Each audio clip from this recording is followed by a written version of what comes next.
আসসালামু আলাইকুম প্রিয় শিক্ষার্থীবৃন্দ, আশা করি ভালো আছো সবাই। আমি একাদশ দ্বাদশ শ্রেণীর পদার্থবিজ্ঞান দ্বিতীয় পত্র পড়াবো।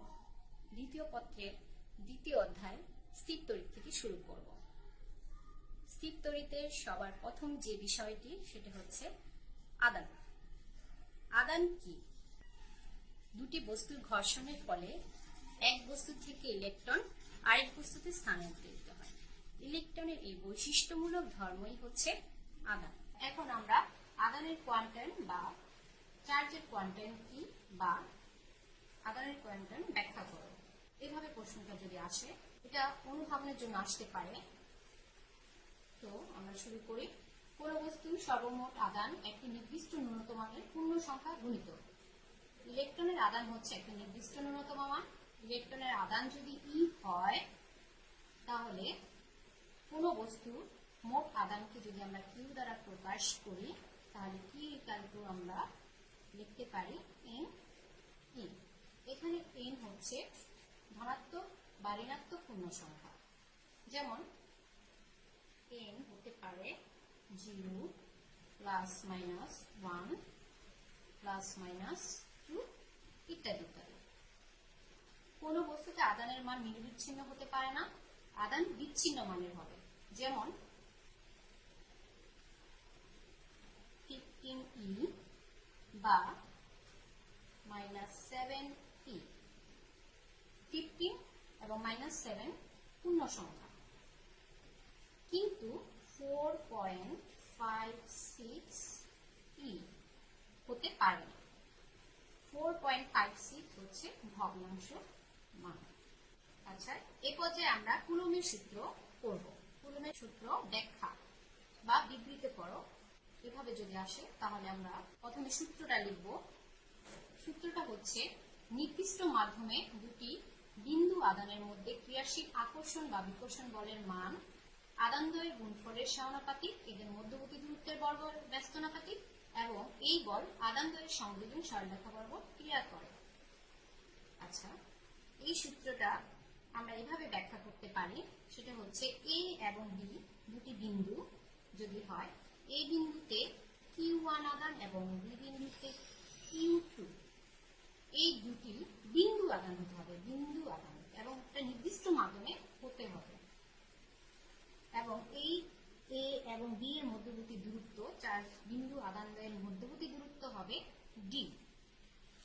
তাহলে কুলম্বের সূত্র অনুযায়ী আমরা আকর্ষণ বা বিকর্ষণ বল এফ সমানুপাতিক লিখতে পারি আদানদ্বয়, এখানে আদানদ্বয় Q1 Q2 এর গুণফলের সমানুপাতিক এবং মধ্যবর্তী দূরত্ব ডি এর বর্গের ব্যস্তানুপাতিক।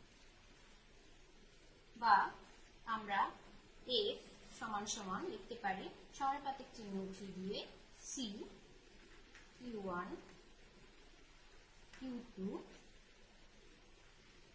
D square. এখানে সি হচ্ছে সমানুপাতিক ধ্রুবক। এসআই পদ্ধতিতে সি কে আমরা লিখতে পারি 1/4 এপসিলন নট, অথবা সি এর যে মান সেটা হচ্ছে 9 × 10⁹ newton metre square per coulomb square. এখানে দেখো সম্পূর্ণ একটি নতুন জিনিস, সেটা হচ্ছে এপসিলন নট। এই এপসিলন নটকে আমরা বলবো হচ্ছে শূন্য মাধ্যমের ভেদন যোগ্যতা। শূন্য স্থানের ভেদন যোগ্যতা।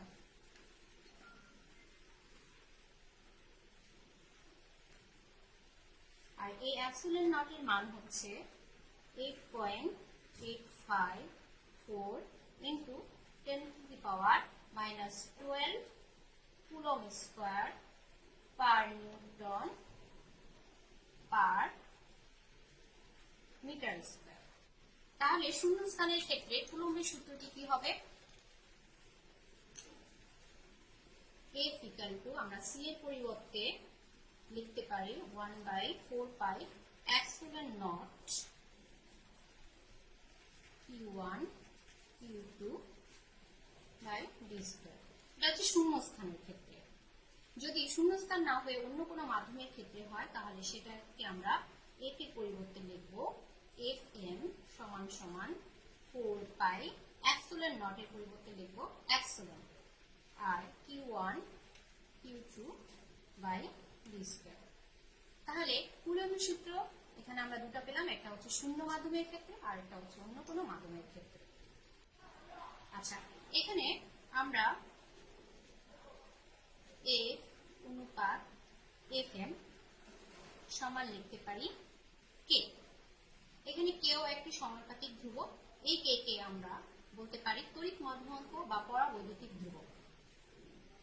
কে এর কোনো একক নেই। এখানে তোমরা দেখতে পাচ্ছ কেন একক নেই।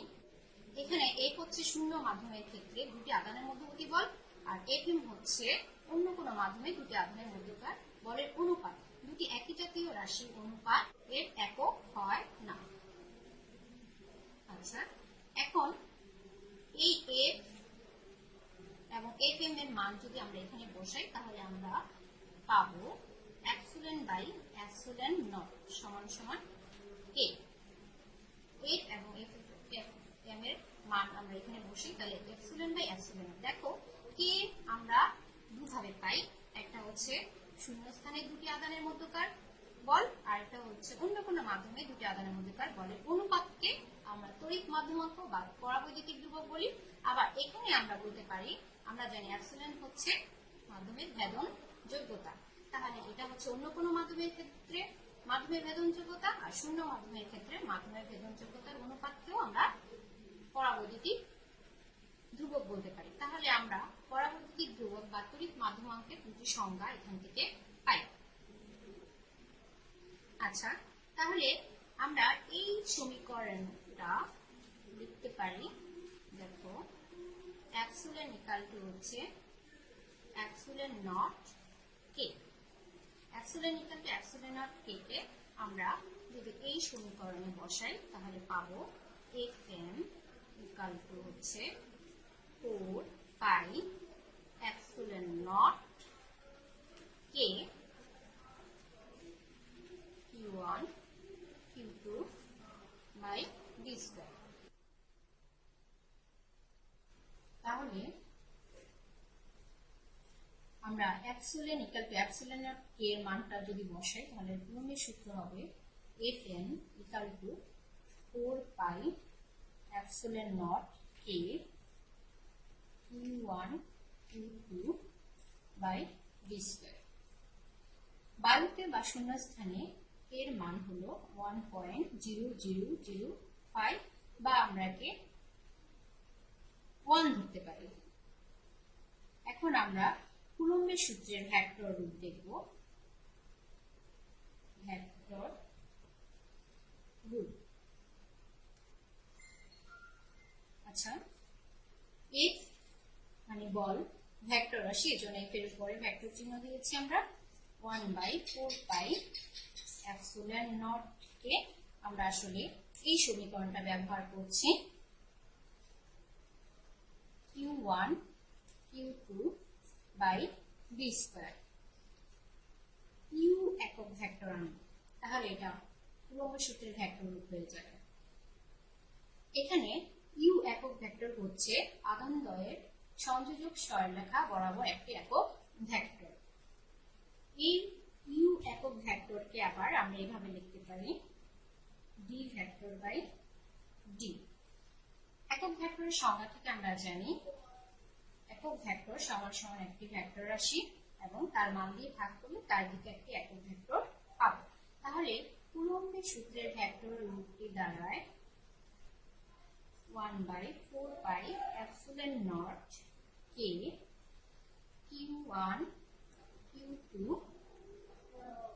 dq। আমরা ইউ একক ভেক্টরের মান এখান থেকে বসাই তাহলে হবে টি ভেক্টর। তাহলে কুলম্বের সূত্রের দুটি ভেক্টর রূপ পাই, একটা হচ্ছে এটি আর একটা হচ্ছে এটি।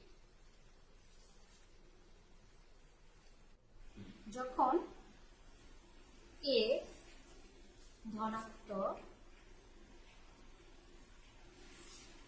তখন বল হবে বিকর্ষণ ধর্মী।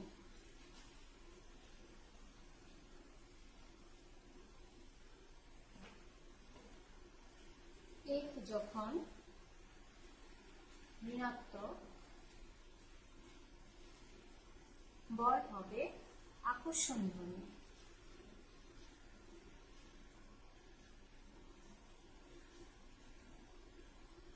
এখন আমরা কুলম্বের সূত্রের উপর গাণিতিক সমস্যা করব।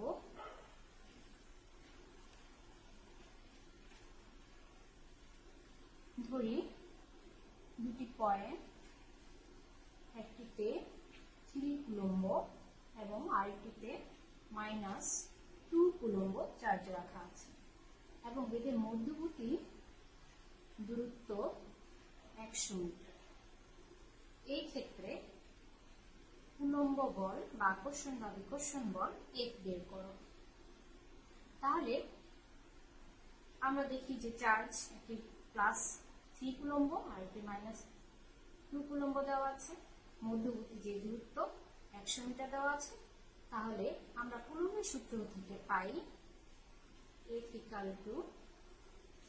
4 pi epsilon naught Q1 Q2 by d square.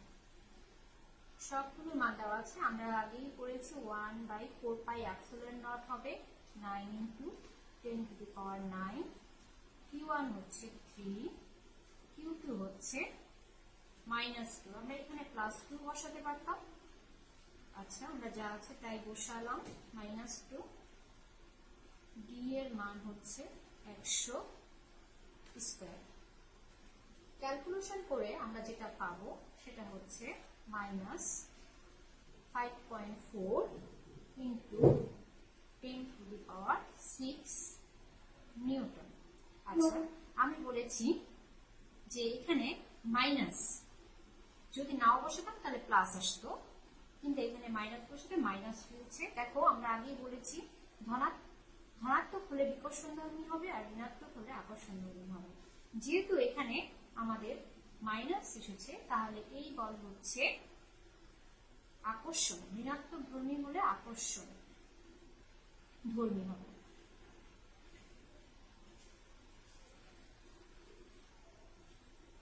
যদি আমরা মাইনাস নাও বসাই তাহলে অঙ্কটা হয়ে যাবে। এখানে মাইনাস আকর্ষণ বা বিকর্ষণ ধ্বনি বোঝাতে আমরা মাইনাস মান বসিয়েছি। আচ্ছা, এখন তোমাদের জন্য তোমরা নিজে করবে একটি উদ্দীপক আমি তুলে দিচ্ছি, নিজে করবে।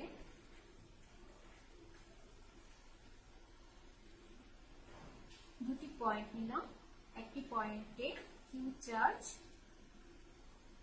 আরেকটি পয়েন্টে হবে 2 কিউ চার্জ। মধ্যবর্তী যে দূরত্ব 100 মিটার। এখানে F দেওয়া আছে 1.8 × 10⁴ নিউটন। ক্লোরিনের জন্য ডাইইলেকট্রিক ধ্রুবক বা পরাবৈদ্যুতিক ধ্রুবক, যেটা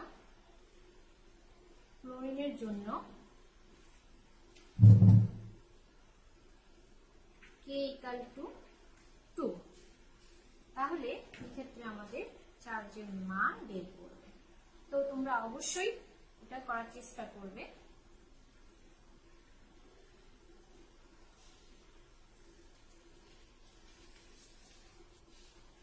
আচ্ছা, এরপরে আমরা করব তড়িৎ ক্ষেত্র।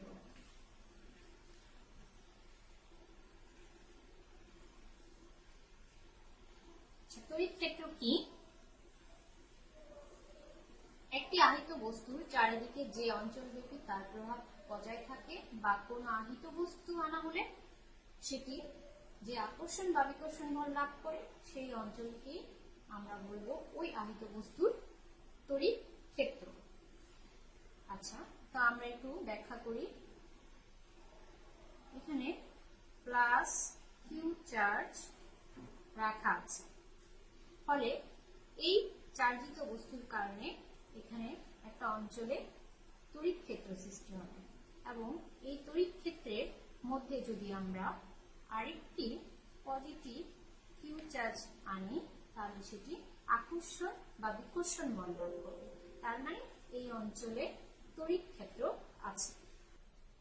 এখন আমরা তড়িৎ প্রাবল্য কি? তড়িৎ ক্ষেত্রের কোনো বিন্দুতে একটি একক ধনাত্মক আধান স্থাপন করলে সেটি যে বল অনুভব করে তাকে ওই বিন্দুর তড়িৎ প্রাবল্য বলে। আচ্ছা, দেখি আমরা চিত্র দিয়ে বোঝাই। প্লাস কিউ চার্জ যদি রাখি তাহলে এর চারপাশে একটি তড়িৎ ক্ষেত্র সৃষ্টি হবে। এই তড়িৎ ক্ষেত্রের কোনো একটা বিন্দুতে প্লাস কিউ আধান, একক ধনাত্মক আধান রাখা হলো, পয়েন্ট করে দিয়ে একটি এ আর একটা বি বিন্দুতে। বি বিন্দুতে প্লাস কিউ আধান একটি বল অনুভব করবে।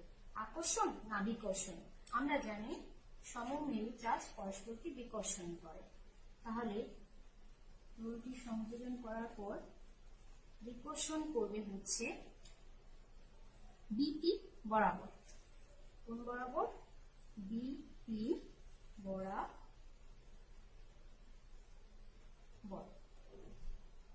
তাহলে প্রাবল্যকে ই দিয়ে প্রকাশ যদি করি তাহলে আমরা সংজ্ঞা থেকে পাবো 1/q। আচ্ছা, এটা কোথা থেকে আসছে? আমরা আগেই সংজ্ঞা থেকে বলেছি যে কিউ ধনাত্মক আধান এক বল অনুভব করে। তাহলে এক ধনাত্মক আধান 1/q, যেটাকে আমরা বলবো প্রাবল্য।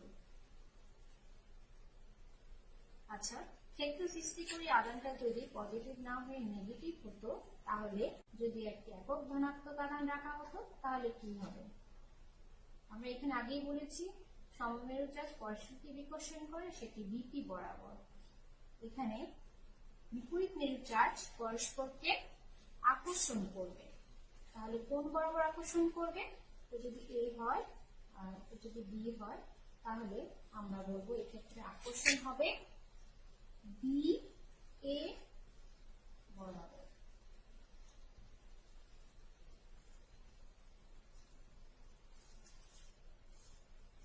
এখন আমরা প্রাবল্যের ভেক্টর রূপ দেখব।